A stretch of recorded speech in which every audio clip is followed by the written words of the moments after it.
Hello students, आप twelfth class. मैं सत्यप्रकाश शुक्ला आप सभी का स्वागत करता हूं। यह मास्टर वीडियो है जो यूपी बोर्ड ट्वेल्थ क्लास के प्रोज सेक्शन से लिया गया है। इसमें सारे लेसन्स से जो इम्पॉर्टेंट पैराग्राफ हैं उनको मैं आपको पढ़ाऊंगा, जो व्याख्या के लिए बोर्ड एग्ज़ाम में आ ही सकते हैं। अगर आप इन पैराग्राफ्स को तैयार करके बोर्ड एग्ज़ाम में जाते हैं तो मेरा मानना है कि आपका एक्सप्लेनेशन यहाँ से हो जाएगा। फर्स्ट पैराग्राफ यहाँ शुरू होता है, आप गेस करिए कि किस लेसन का है और इसके राइटर कौन हैं। At one station my routine of talking with the people was interrupted. Writer says here when I was talking to the people on one station I was interrupted at one station by someone. As soon as I alighted, a group of young children gathered around me. Writer says here, when I alighted at the station, a group of children came around me. They were selling basket, had hand woven. वो हाथ से बनी हुई टोकरी को बेच रहे थे। Read basket with simple design, जिसमें सिंपल डिजाइन बनी हुई थी। एंड पैटर्न, कुछ पैटर्न भी उनमें बने हुए थे। They held the basket high, they were shouting and lifting their basket so high. I did not know but conveying. Writer says here he did not know the meaning of their shouting but he was understanding, trying to understand what they are saying unmistakably their desire. Writer says here, I followed their desire, what they wanted from me.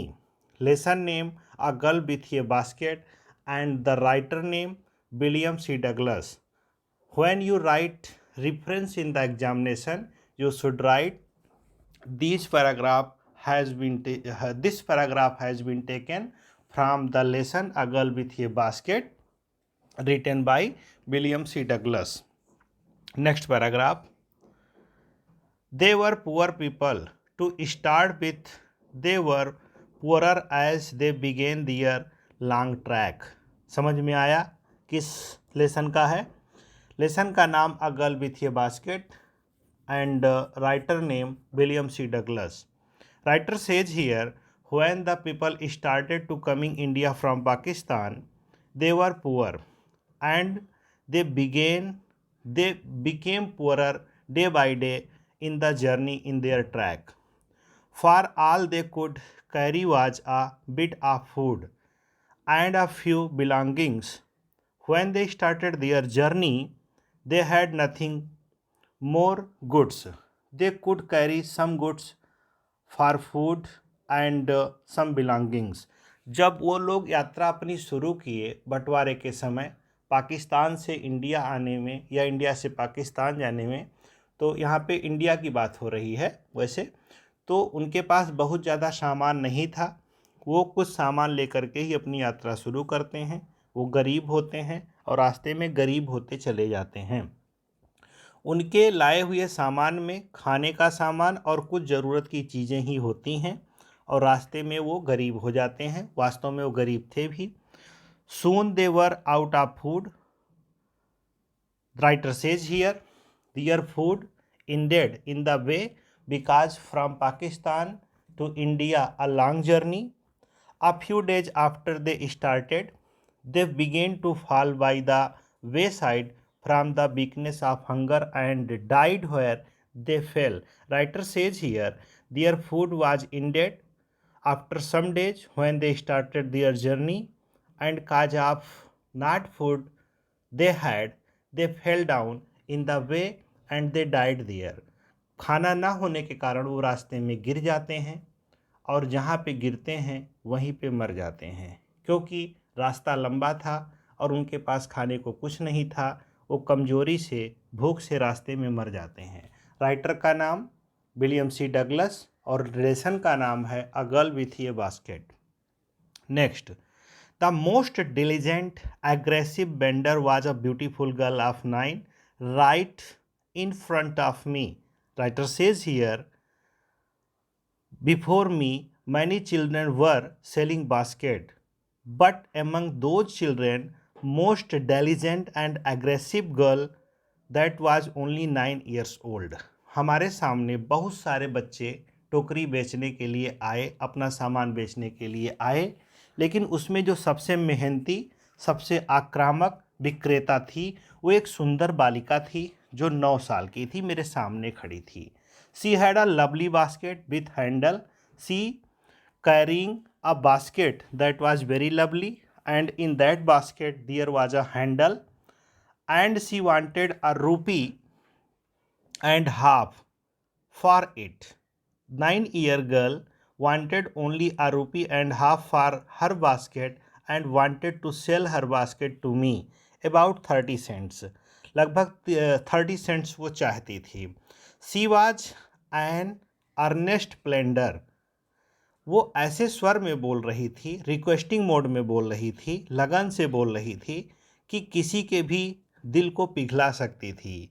There were tears in her eyes when she was saying to sell her basket to the writer. There were tear in her eyes. उसकी आंखों में आंसू थे उस समय. She pleaded and begged. उसने वकालत की, मतलब उसने कई तरीके से कहा कि टोकरी ले लीजिए, और उसने रिक्वेस्ट भी किया. इन टोन, ऐसे टोन से मैं बोली, that would ring any heart. लेखक कहता है कि उसका स्वर सुन करके किसी का भी मन पिघल सकता था, द्रवित हो सकता था. Next paragraph.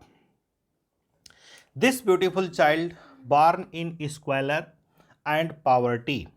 लेखक कहता है दैट 9-year-old चाइल्ड was born in squalor and poverty. गंदगी में और गरीबी में वो 9 साल की बच्ची जो मेरे सामने खड़ी थी शायद पैदा हुई होगी. और क्या था? Uneducated in both grammar and manner. She was uneducated means she has not knowledge of education in both grammatical and any type of manner. उसके पास न तो ग्रामर का नॉलेज था, न तौर तरीके थे. लेकिन क्या होता है? Had given me a glimpse of the warm soul of India. That 9-year girls given me a symbol, a glimpse of that particular time of coming modern India. उस समय के मॉडर्न इंडिया, या क्या कह सकते हैं गर्म वार्म इंडिया के झलक उसने दे दी. उसने एक ऐसे भारत की तस्वीर लेखक के सामने प्रस्तुत की जिससे लेखक जो है बहुत ही प्रभावित हो जाता है. Next paragraph. There is a pleasant scene of freedom about being alone in a carriage that is jolting noisily through the night. The writer says here, if you are traveling alone in the train, you have freedom to enjoy your journey in the night. Writer name A.G. Gardner and the lesson name of fellow traveller. ये paragraph कहाँ से लिया गया है? Of fellow traveller नामक lesson से लिया गया है, जिसके राइटर A.G. गार्डनर हैं. वो कहते हैं कि बहुत ही सुखद आनंद होता है जब आप अकेले ट्रेन में यात्रा कर रहे होते हैं. वैसे तो पूरा लेसन जो आप लोगों का बोर्ड में प्रोज में पढ़ाया जा रहा है, 5 लेसन जो इस वर्ष शामिल किए गए हैं परीक्षा में, वो सब इम्पॉर्टेंट है. उनको आप स्पेशली मेरे चैनल पे जाके पढ़ सकते हैं. पर उन्हीं लेसन से मैंने इम्पॉर्टेंट पैराग्राफ्स सेलेक्ट किए हैं जो बोर्ड एग्ज़ाम में आपके आ सकते हैं. आप इनको भी पढ़ के जाएंगे तब भी आपका एक्सप्लेनेशन यहाँ से हो जाएगा. ये 10 नंबर आपको दिलाएगा. नेक्स्ट देखते हैं. It is liberty and unrestrained in very agreeable form. You can do anything you like. लेखक कहता है कि अगर आप ट्रेन में अकेले हैं तो आप अपने सुखद यात्रा का आनंद ले सकते हैं, आप आराम से यात्रा कर सकते हैं, और ये बहुत ही आनंदमयी होता है. एग्रेबल फॉर्म होता है, आप कुछ भी कर सकते हैं जो ट्रेन में आप करना चाहें. क्यों? क्योंकि आप ट्रेन में अकेले होते हैं और अकेले होने का एक अलग ही आनंद होता है. नेक्स्ट पैराग्राफ, आप पैराग्राफ देखते ही कोशिश करिए कि किस लेसन का है। Magnanimity and mercy were the noblest attribute of man. Writer says here, if a man is magnanimous and merciful, he has a good quality of women. अगर किसी आदमी के पास उदारता है, दया है, तो ये सर्वोत्तम गुण है उस मानवता का जो होना चाहिए। In the exercise of these high qualities, I could recover my prestige. If you have lost your prestige, you can gain your prestige by exercising, by practicing such type of good qualities like mercy and magnanimity. अगर आपने अपना Prestige खो दिया है, अपना अब मूल्य खो दिया है, तो आप उदारता और दया के गुणों को अपना करके उसको पुनः प्राप्त कर सकते हैं। I could recover my Prestige, लेखक कहता है। At present I was a ridiculous figure, the writer says here, at that very time when I could not kill to my fellow traveller, I was a ridiculous figure, I was a laughing stock कह सकते हैं। लेखक कहता है कि मैं वहाँ पर एक हंसी का पात्र हो गया था। अब तो आप समझ गए होंगे कि किस लेसन का है, अ फेलो ट्रेवलर। और लेखक कौन है इसके? A G Gardiner. देखें, a things for laughter and derision, by being merciful I could reassert the moral dignity of man. कह रहा है कि मैं अगर मर्सीफुल हो जाऊं तो मानवता की उच्चतम सीमा को प्राप्त कर सकता हूं पुनः, क्योंकि लेखक ने काफ़ी प्रयास किया कि वो मॉस्किटो को मारे, पर वो मार नहीं सका उसे। तो वो कहता है कि मैं अब उदार होना ही हमारे लिए अच्छा है। And go back to my corner with honour. होता क्या है कि लेखक जब मारने का प्रयास करते हैं, मार नहीं पाते हैं, तो डिसाइड करते हैं, and decided, writer decided to go back and sit on his seat in the corner. Corner में अपनी सीट पे बैठ जाना ही उनके लिए अच्छा लगता है। I withdraw the sentence of death, A G Gardiner said in that going back to his seat, I withdraw my sentence, my command that given to you for death. जो डेथ के लिए मैंने आपको कमांडेड किया था, वो मैं अब विड्रा कर रहा हूँ। I said returning to my seat. Writer said here, when I was returning, I repeated this sentence. I cannot kill you, but I can reprieve you. I do it. I told you, mosquito, my fellow traveler, I will not kill you. I am rebacking my order and going to sit on my seat, being merciful and magnanimous. आप समझ गए? यह paragraph एजी gardener का लिखा हुआ है और lesson का नाम है अ फेलो ट्रेवलर। अगला next paragraph, he was one of those pinging nippy interrupted insect that we call vaguely mosquito. उसी लेसन का यह महत्वपूर्ण पैराग्राफ है। वह मेरा फेलो ट्रेवलर कैसा था? बिंगी था, निप्पी था, इंटरप्टेड इंसेक्ट्स था, that we call vaguely mosquito, जिसको हम साधारण रूप से मच्छर कहते हैं, वो पंखों वाला मेरा फेलो ट्रेवलर था। I flagged him off my nose, मैंने उसको अपनी नाक से भगा दिया। And he make a tour of the compartment, investigated its 3 dimension, visited each window.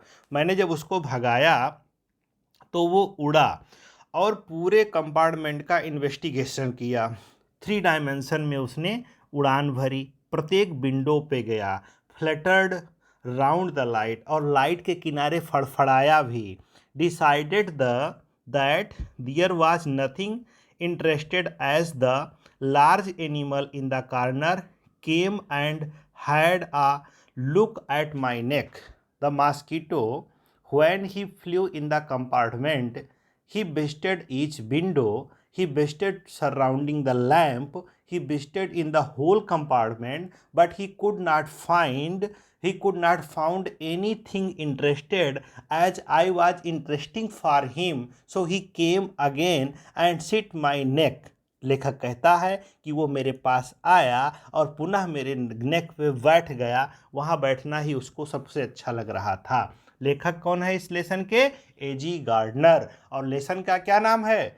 A fellow traveller, गलती मत करना रेफरेंस लिखते समय, दिस ऐसे लिखिएगा, this paragraph has been taken from the lesson a fellow traveller written by AG gardener.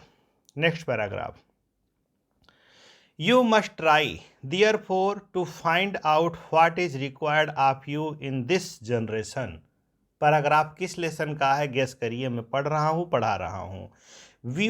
You must try, हमको कोशिश करना चाहिए। therefore to find out what is required of you in this generation, what is needed for this generation, we have to find out, we have to try to find out what is needed for this generation। A purpose which held good centuries ago may not hold good today। The writer says here, maybe some purpose, some aim of life might be good many centuries ago but will not be good today, it is certain। कोई उद्देश्य जीवन का, कोई programme, कोई व्यवस्था हो सकता है वर्षों पहले उस जनरेशन के लिए अच्छी रही हो, पर आज वो अच्छी नहीं हो सकती है। लेसन का नाम बता दें आपको, वुमेन एजुकेशन। किसने लिखा है? S Radhakrishnan. Women education, S Radhakrishnan ने लिखा है। This paragraph has been taken from the women education written by S Radhakrishnan. यहाँ से फिर से देखते हैं, इन view of the rapidly changing condition of our country is changing rapidly, writer says here।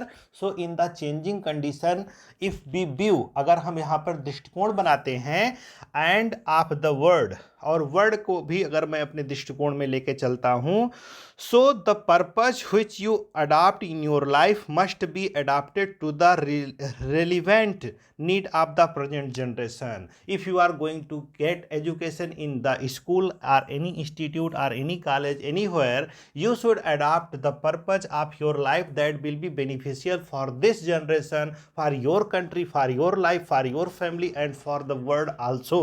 writer says here कि अगर आप अपने जीवन में कोई उद्देश्य बनाने जा रहे हैं तो ऐसा उद्देश्य बनाएं जो आपके परिवार के लिए, आपके देश के लिए और पूरे विश्व के लिए उपयोगी हो। इस स्टेंजा की यह पैराग्राफ की व्याख्या रही। अगला देखें और पता करें कि किस लेसन का है। Compassion, Daya is the quality which is more characteristic of women than a man। दया एक ऐसा गुण है जो बड़ा ही चारित्रिक गुण है महिलाओं का पुरुषों की अपेक्षा। Means women is needed, women is accepted, may be merciful than man. Man की अपेक्षा वुमेन से ये आशा की जाती है कि वो ज़्यादा दयावान होगी, और दया, मर्सी महिलाओं का सर्वोत्तम गुण है। I read recently a book which speak about the decline of womanhood। writer says here that I have read a book recently that was telling about the decline of womanhood। मैंने अभी जल्द में ही एक किताब पढ़ी है जो मुझे ये बता रही थी कि स्त्रीत्व का समाज में पतन हुआ है। लेसन का नाम है वुमेन एजुकेशन और लेखक इसके हैं S Radhakrishnan. And says that this is so because there is a decline in comparison. ऐसा क्यों हुआ है? Why womanhood is not in the society today? Because we have neglected the comparison. Women has neglected the comparison. महिलाओं में दया का अभाव हुआ है, इसीलिए स्त्रीत्व का भी अभाव हुआ है। इन अदर वर्ड्स, दूसरे शब्दों में हम कह सकते हैं, the natural quality of women is comparison. जो प्राकृतिक गुण है महिलाओं का, बहनों का, माताओं का, वो क्या है? दया है। दया ही नेचुरल क्वालिटी है। ठीक है। If you do not have comparison, अगर आपके पास दया नहीं है तो आप क्या हैं? You are not human. It is therefore essential for every human being to develop the quality of considerateness, kindness and compassion। लेखक कहता है कि प्रत्येक मनुष्य के लिए आवश्यक है कि वो अपने चारित्रिक गुणों में दया, करुणा, उदारता का विकास करे। S Radhakrishnan says it is essential for every human to develop the quality of mercy, considerateness and generosity in their characteristics value, अपने चारित्रिक वैल्यू में इन गुणों का वो विकास करे, ये नेसेसरी है। विदाउट दीज क्वालिटीज, बिना इन गुणों के, we are only human animal, नर पशु, nor more than that. S Radhakrishnan says, if we are not merciful, if we have not considerateness, if we have not thoughtful thinking, we are not human, we are नर पशु। हम मानव नहीं है, हम मानव के रूप में एक पशु हैं अगर हमारे अंदर विवेक नहीं है, हमारे अंदर दया नहीं है, करुणा नहीं है, उदारता नहीं है। तो next paragraph, You are living in an age when there are great opportunity for women in the social work. Guess करिए किस लेसन का है। लेसन का नाम है women education, written by S Radhakrishnan. We are living in an age, हम ऐसे as में रह रहे हैं जहाँ पर अपॉर्चुनिटी ही अपॉर्चुनिटी है। किसके लिए? महिलाओं के लिए, बहनों के लिए, माताओं के लिए अवसर ही अवसर है। आज की वर्तमान सरकारें जो हैं महिला सशक्तिकरण पर बहुत ज़्यादा कार्य कर रही हैं, वुमेन एजुकेशन पर, वुमेन डेवलपमेंट पे बहुत ज़्यादा कार्य कर रही हैं। वो कहाँ कहाँ अवसर है? सोशल वर्क में है, पब्लिक लाइफ में है, एडमिनिस्ट्रेशन में है, हर तरफ अवसर ही अवसर महिलाओं के लिए समानता का अधिकार है और अवसर है। पर कैसी महिलाओं की आवश्यकता है समाज को? ये भी एस राधाकृष्णन कहते हैं, society requires women of disciplined minds. Society need women but disciplined mind women. एक कह सकते हैं वेल एजुकेटेड वुमेन की मांग है, डिसिप्लिन माइंड की वुमेन की मांग है, और उन्हीं के लिए समाज में अवसर भी है। ठीक है। What ever line of work you undertake, आप कोई भी वर्क करने जा रहे हैं, discipline mind and restrained manner, एक सीखा हुआ मैनर, एक रेस्ट्रेंड कह सकते हैं प्रशिक्षित दिमाग। ठीक है। रेस्ट्रेंड मैनर, प्रशिक्षित गुणवत्तापूर्ण डिसिप्लिन माइंड की वुमेन की ज़रूरत है समाज में, सोसाइटी में ज़रूरत है। What ever line of work you undertake, कोई भी लाइन ऑफ वर्क आप अंडरटेक करते हैं, लेते हैं, कोई भी काम आप करने जा रहे हैं, you should bring to it an honest discipline mind, तो तुम्हें अपना ईमानदारी से और डिसिप्लिन माइंड से उसको करना चाहिए। ऐसे समझे, इंग्लिश में समझे, if you are going to do anything, you should be honest for your work, you should be give your 100% for that work, you should be disciplined for your work, and you should understand your work, then you will get success in your work, तब आप अपने काम में सफलता प्राप्त करेंगे। you will then succeed and have the joy of your work, तब आप सफल होंगे और आपको आपके कार्य का आनंद मिलेगा। तभी आनंद मिलेगा जब आप अपना 100% अपने कार्य को देंगे और उसके लिए ईमानदार होंगे, उदार होंगे।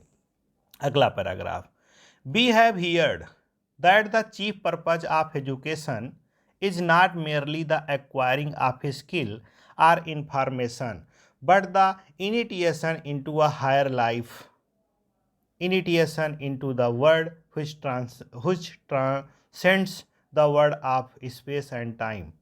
लेखक कहता है कि अभी मैंने हाल में ही सुना है, we have heard, लेखक कहता है we have heard, हमने सुना है कि जो शिक्षा का मुख्य उद्देश्य है वो केवल स्किल डेवलपमेंट कर लेना, थॉट्स को इकट्ठा कर लेना, किताबों को रट लेना ही नहीं है, बल्कि अपने अंदर अपने मूल्य को बढ़ाना, अपने जीवन स्तर को बढ़ाना, अपनी सोच में उच्चता पैदा करना ही जीवन का उद्देश्य है।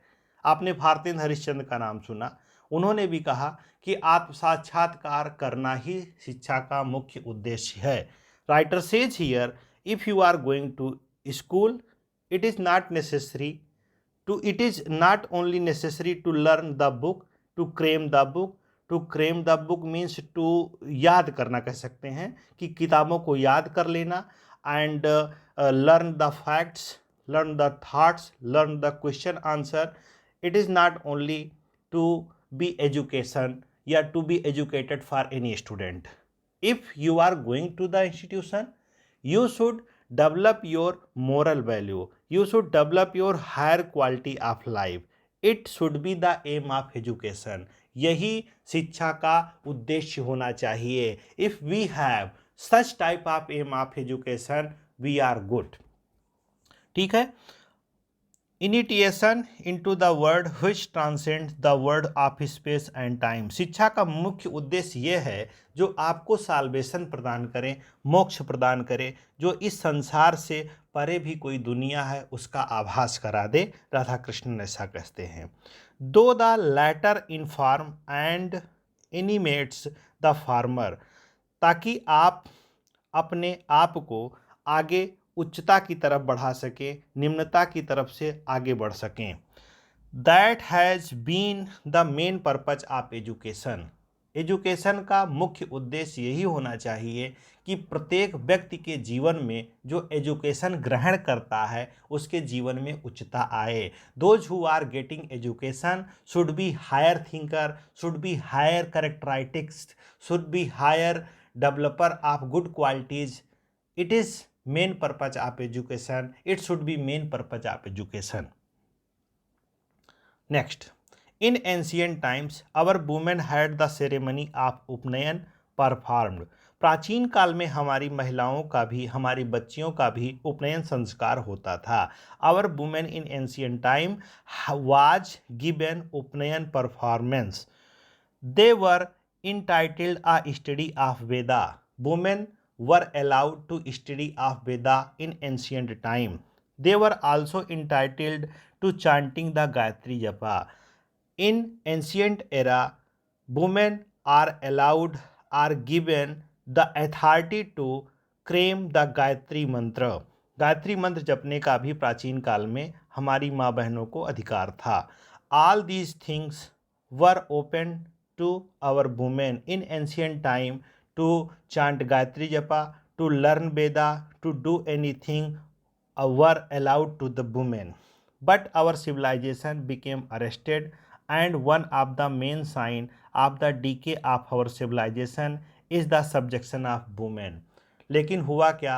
With the passage of time, our civilization became arrested by the coming rulers in Mughal Kal, in Mughal dynasty कह सकते हैं, और हमारी सभ्यता फिर नष्ट होती चली गई. If we do not give the importance of our women, our mother, our sister, our daughter, we will not be develop our civilization. So if we want to develop the civilization of our country, we have to give 100% importance to our women of society. Caste is vanishing. The process began long ago. But कह रहा है लेखक कि जाति प्रथा गायब हो रही है, और जाति प्रथा के गायब होने का कार्य जो है बहुत पहले ही शुरू हो चुका है. The process begin long ago. लेखक का नाम है A.L. वासम और लेसन का नाम है heritage of India. A.L. Basham, heritage of India. But its pace is now so rapid. लेकिन इसका अब जो रूप है, स्पीड जो है कास्टिज्म का गायब होने का, वो बहुत ही तेज है.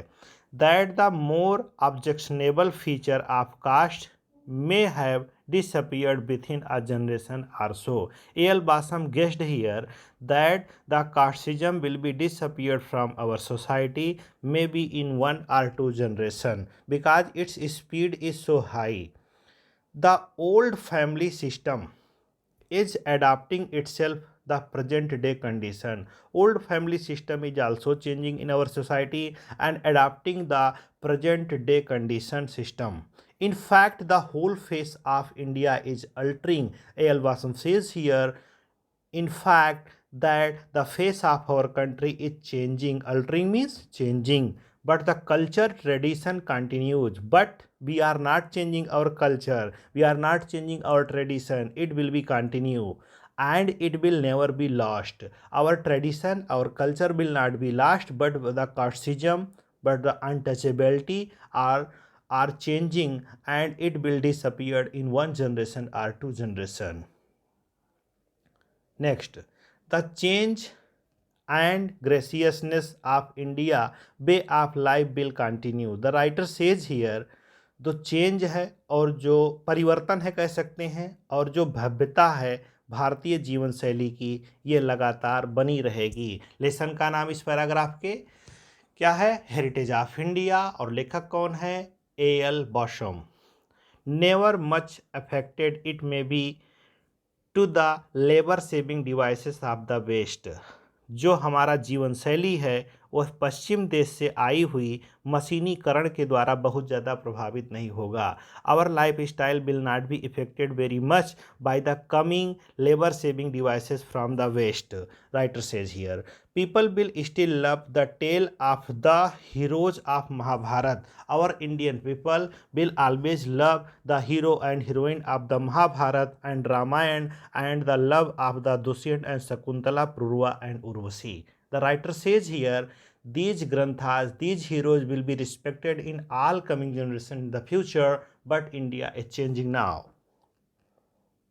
Thanks student. This is master class of prose section UP board 12th class. If you learn these paragraphs properly as I taught you, you will get 100% marks in your board examination. Your explanation section will be done by these class. So you should learn properly. If you like this class, you should like my video, and if you are new on my channel, please subscribe for coming new class. Thank you.